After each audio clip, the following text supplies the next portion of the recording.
Don't you love it? Being young and living in an apartment building?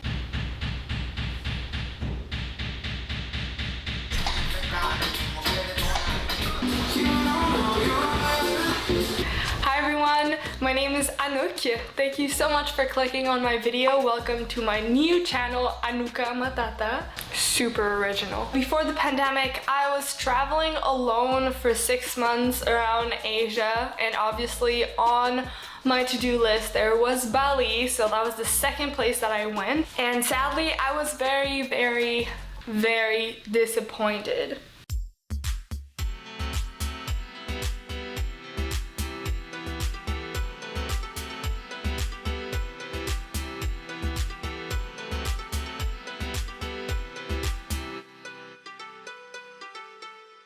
Not part of this.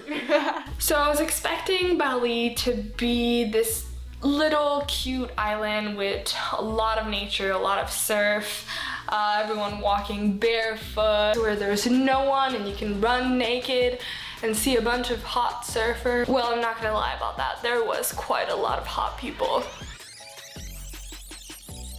So sadly, when I arrived in Bali, I found a lot of traffic. I never thought there was gonna be this much traffic in Bali. I wanted to call it Instagram paradise because it was fake.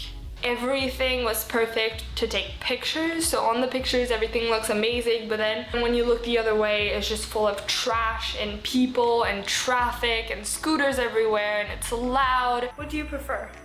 The bathroom that smells absolutely gross, or bathroom that doesn't smell that bad but that you can't lock? Bali is one of the islands where I felt the less safe.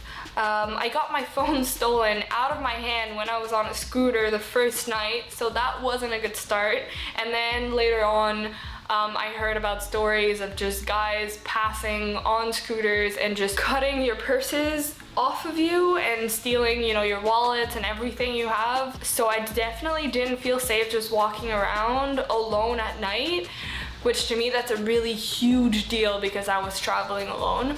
So not feeling safe kind of messed it up for me. Full disclosure, I went in September and that is high season, so I would definitely recommend not going in September. One of my best friends went maybe 2-3 months before me and she actually loved it.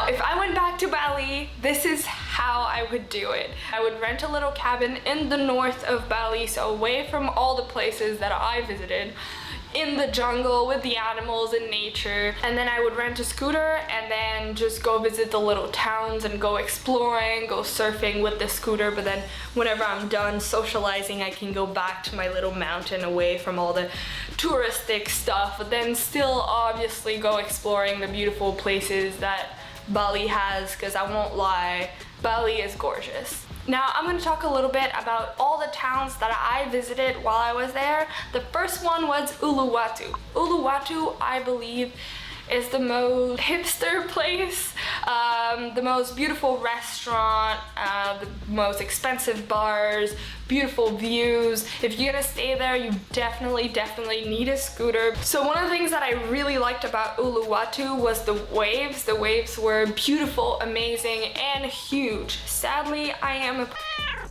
and I didn't surf there because it was too big for me, but I've heard that there are spots with smaller waves for a beginner, and then there's places with really big waves. Even though Uluwatu was gorgeous and I got my phone stolen, Canggu was the place that I stayed the longest. I actually booked one night in my hostel. I met a group of people, and every day I would go back to the reception and be like, one more night, one more night, one more night. And I ended up staying there for 2 weeks.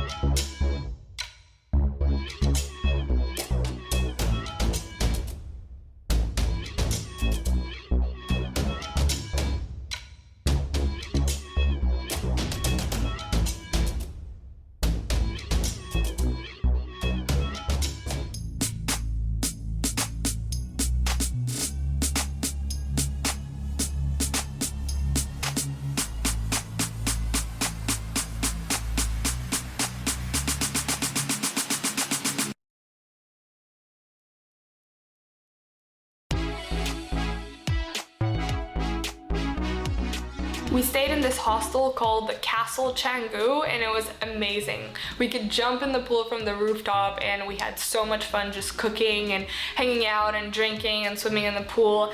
Definitely my favorite spot, but I loved it so much because of the people I met and the experiences that I had. Third place I went to was Kuta. Kuta, I do not recommend you going. Ever. The only reason that I went is because I got my phone stolen and I needed to buy a new one, so I decided to go to Kuta, but it's definitely the most touristic place. Kuta was a mini United States, and I don't have anything against the United States. To be honest, I want to move to LA and become an actress, so I love the US. But in this case, no. There was a Burger King, a Wendy's, a Hard Rock Cafe, an H&M.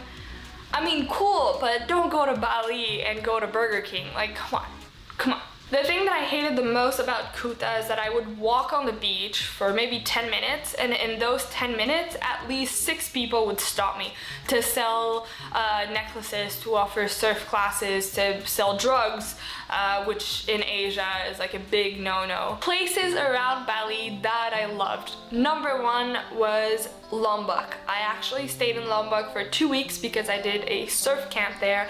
I'm gonna be doing a video on the surf camp. If you're into it, you're gonna be able to check it out in the description below. That's the first time I say that, in the comments. In the writing thing under the video, down there, on the cloud. No, stay updated, awake, stay alive to watch that beautiful... You can get there by boat, and I believe you can also take a flight, but I didn't do that. But I'm sure you can, if you got money, which I didn't.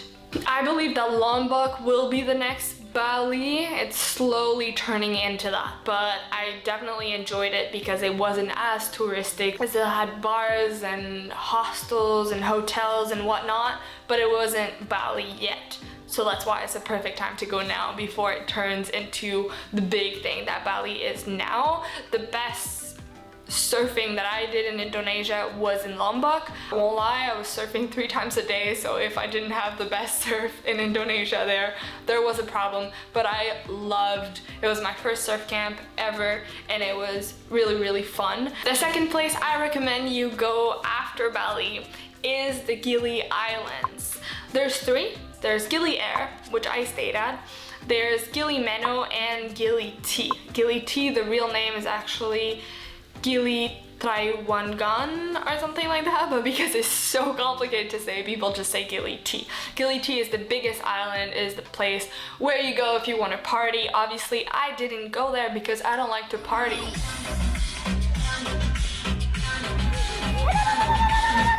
Yeah.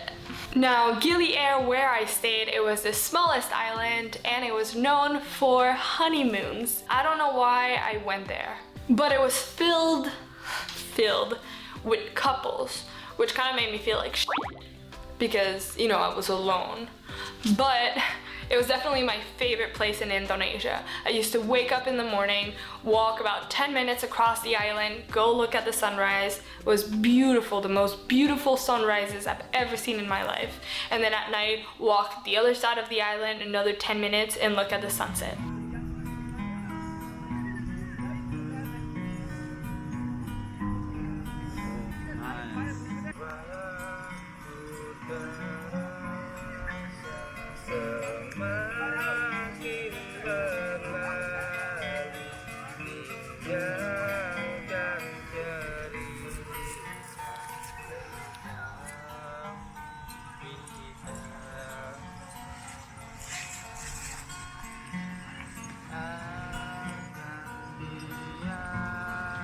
It was beautiful, gorgeous, and I stayed in this really cute mushroom looking hostel right in the middle of the island.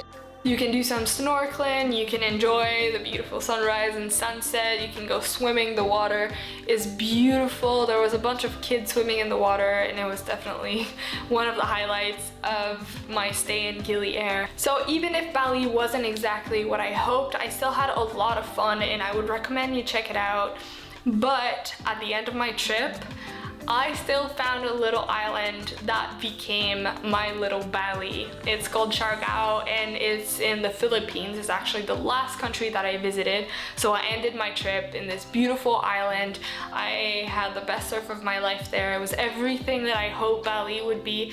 And to be honest, I am 100% sure that in a couple of years it will become as popular as Bali. Siargao was an amazing place. A lot of surfing. There's waves for, you know, beginners and super professional. I swam with jellyfish. I climbed, c'est quoi des grottes en anglais? Caves, boat rides, and naked islands. I recommend Siargao with all my heart. I do believe that Siargao will become the next Bali in a couple years. I'm gonna be doing a video just about Siargao if you want to take a look. It's gonna be on the link below. If you liked listening to me complain about one of the most beautiful islands in the world, stay tuned. I promise I'll be more positive next time. Bye-bye.